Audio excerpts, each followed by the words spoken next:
Alrighty, YouTube, welcome back to another video. Today we're going to be reacting to the 5 levels of fear explained. Now, this honestly seems like a very good video because I've never seen a video like this before. I've never reacted to a video like this before, so this is going to be unique content, bro. This is going to be like niche, bro. This is niche.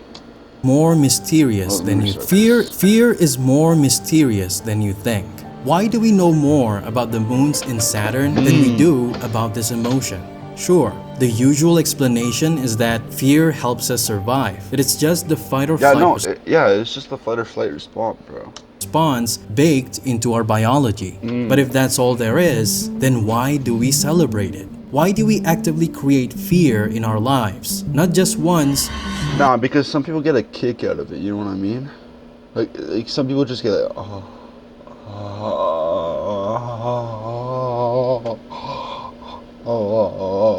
That's just like what people get out of it, you know what I mean? Or twice. But again and again, like a tradition. No. Jurassic Park wasn't scary, bro. It wasn't scary. It was actually really entertaining. It was like a nice thriller. Even scientists are baffled by this contradiction. Fear is such a powerful emotion that is a driving force that invents culture and shapes how we live our lives. Don't believe me? Ask yourself, why do you even go to work? Why do you go to school? I don't want to go to school, right? My parents force me to, right? Work, you have to work because, oh wait, that's true. You go to work because you fear being homeless. Wait. What? Wait, fear is actually the driving force behind a lot of things in life. We live the life that we do. If you trace it back far enough, the chances are it all comes from fear. And fear is not just one thing. It comes in levels. And if the most basic level is about survival, then what does the scariest level of fear look like? That's a good. But what's weird is that uncanny valley has to be up there, right? Like the fear of things that are uncanny. You know what I mean? The further you go, the more you realize how necessary it is. And in order to understand why, we need to start from level 1. The earliest form of fear can be seen in single-celled organisms. But the crazy thing is, they don't feel fear like we do. They don't even have a brain, but their actions come from the same need: survive or die.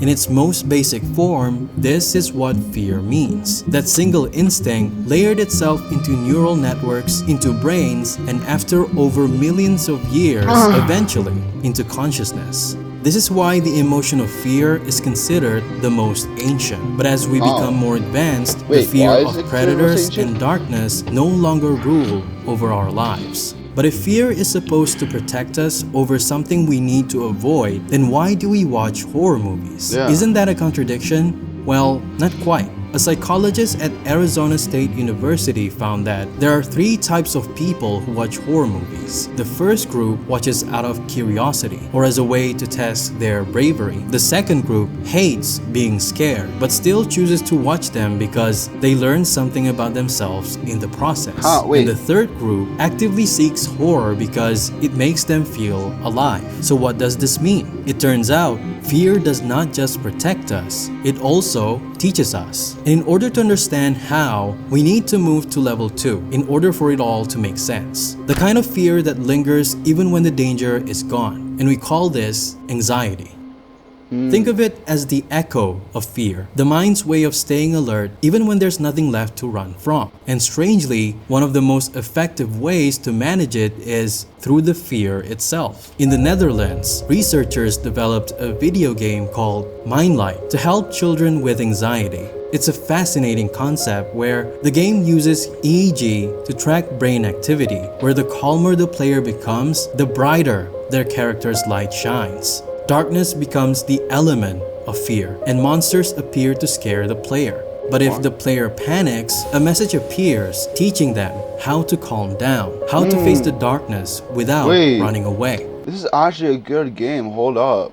The results? Children who regularly played the game showed reduced anxiety in their daily lives, with improvements comparable to cognitive behavioral therapy, which is the gold standard for treating anxiety. So maybe that's the real reason why we're obsessed with horror. Regardless of which type we are, fear helps us rehearse survival. It keeps our anticipatory engine active, training our brains to predict, Our what engine? Our anticipatory?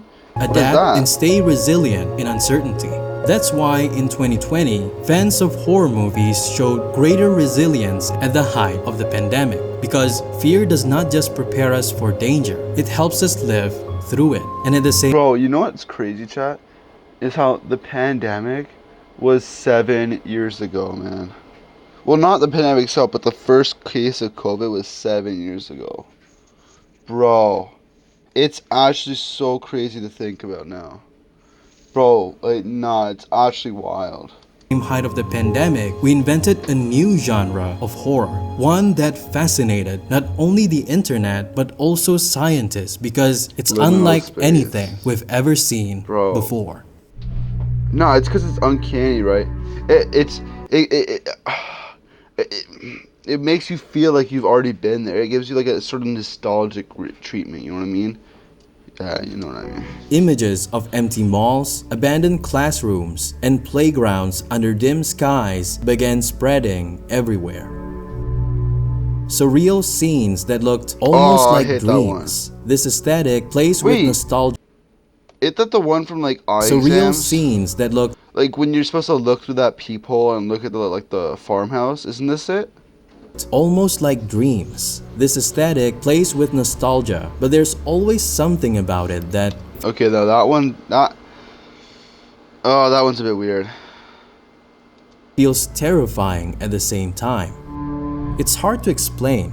It feels like staring into a world that remembered us, but no longer need us. During the pandemic, this strange new aesthetic began circulating online. Bro, it and went it wasn't an viral as accident. hell. We were So did the living in a time documents. of uncertainty, Yeah, the where the documents world really was blew up, trapped in a actually, kind of space between what life was and what it would become. It was from this shared sense of uncertainty that the internet turned this orientation into culture called liminal space. What's fascinating is that we don't even need to do much to create that feeling of unease. Take any familiar room and slightly alter its proportions. Look at this example. Or the quality of the video too.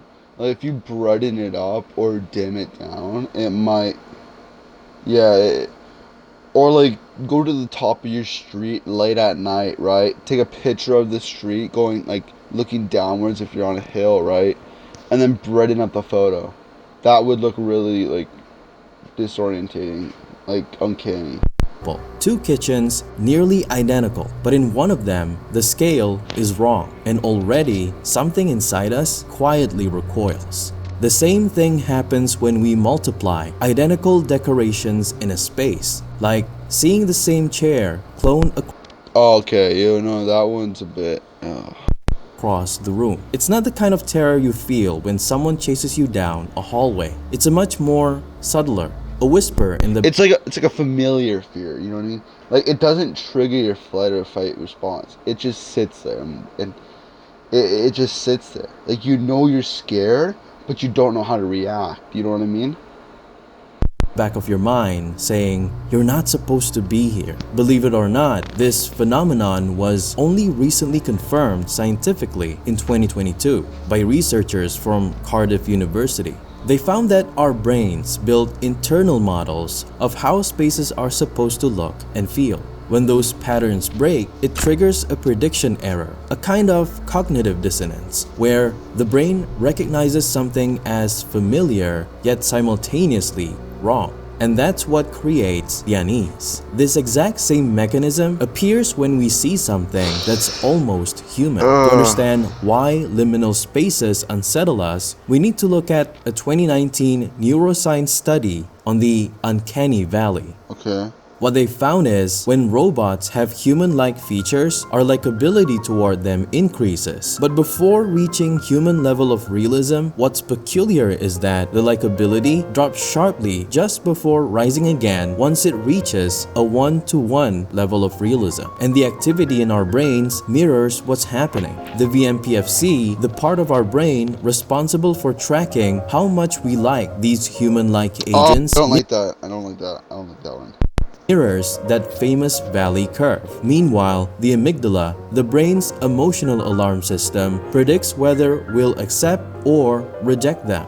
The stronger the amygdala responds, the more likely we are to feel discomfort or rejection. Essentially, our brains calculate human likeness, assigning emotional value and then sound an alarm when something feels too close to real but is not. From this, we can understand why liminal spaces unsettle us. Because just like how we reject almost human robots, we instinctively reject places that feel almost familiar but not quite. So far, the fears we have seen are all escapable. But what happens when a fear is so infinitely large that you just have to accept it? This level of fear is different from your average ghouls and zombies. This is about something so ancient, but even thinking about it long enough could drive you to madness. The terror here does not come from being haunted, but from being ignored. In this level of fear, humanity is irrelevant. Whatever happens to us, whether we achieve world peace and world hunger and conflict, none of it really matters. Because the horror at this level is so vast that our existence does not even register.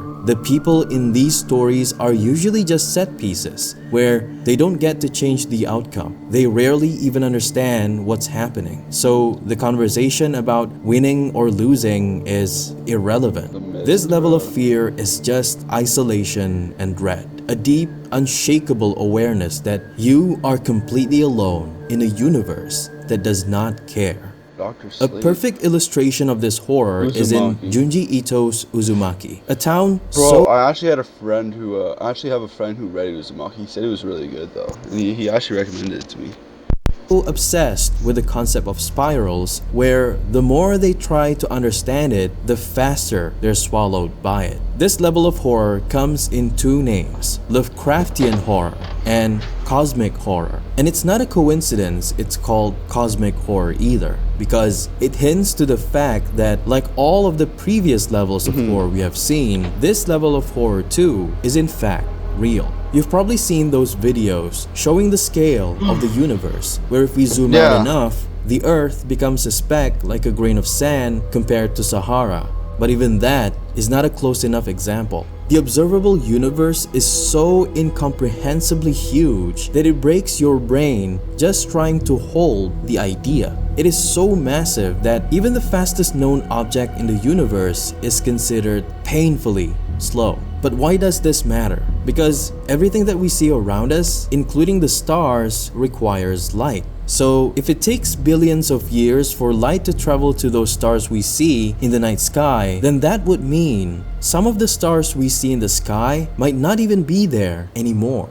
And this is what level 4 is about: the crushing realization that we are powerless, that we live in a universe too big to care and too complex to understand. We think we're so advanced, how but do really, we even cope with this like level of really fear? weak compared By to everybody else in living the meaningfully. Because in order to cope with the level of fear larger than the universe, regardless of how insignificant we are, the reason why we exist has to have a meaning. From this, cultures are born, traditions, beliefs, and even morality. And this is what separates us from animals. By living in this fear, we do what we do, and at the same time, it's what made us thrive for millions of years. But if the universe is the biggest thing we have ever seen or we could ever imagine, then what is even bigger than the universe? Everything from cells to stars follows the same mathematical rules. Every breath, every galaxy, every chemical reaction are all governed by invisible laws, which opens up a terrifying possibility. If the universe runs on laws, then could it be simulated? This is where Nick Bostrom's simulation hypothesis comes in. This theory suggests that we might already be inside a simulation, one that is built by an advanced civilization. I know this sounds insane, but here's the logic behind this theory. If future civilizations can simulate entire realities with billions of conscious minds inside, then those simulated minds would vastly outnumber the original ones. Statistically, it becomes far more likely that we are simulated than we are real. And if that's true, then everything we've ever known, every memory, every emotion, every person you've ever loved could be just a string of code. A program running for someone else's entertainment. This is fear at its most extreme, where insignificance is not just cosmic, it's fabricated. While religion my gives heart us rate is meaning racing, in an actually. indifferent universe, Bro, the this guy's actually simulation making me theory scared suggests now. that there was never any meaning to begin with. And as wild as this sounds, I like how people say like the only person you know is actually real is yourself. Right? Like, and that's true for everybody. Like the only person you know is actually real is yourself. Bostrom is not alone. Some scientists are now designing real experiments to test it. Like, Wait, what if the simulation has limits? Maybe the laws of physics are not fixed. Maybe they drift like patches in software. While others think space and time might be pixelated, broken into pieces so small we haven't detected them yet. Like trying to spot pixels on a screen too high res for our eyes. If we ever detect a glitch, it won't prove the simulation just yet, but it will shatter everything we thought we knew about reality. And that's the heart of level 5. Not the fear of death or ghosts. It's the fear that everything were never real to begin with. Fear is... If you guys liked... Alrighty guys, that's it for the video. If you guys liked the video, please comment. Comment your favorite part and subscribe. See you guys in the next one. Bye bye.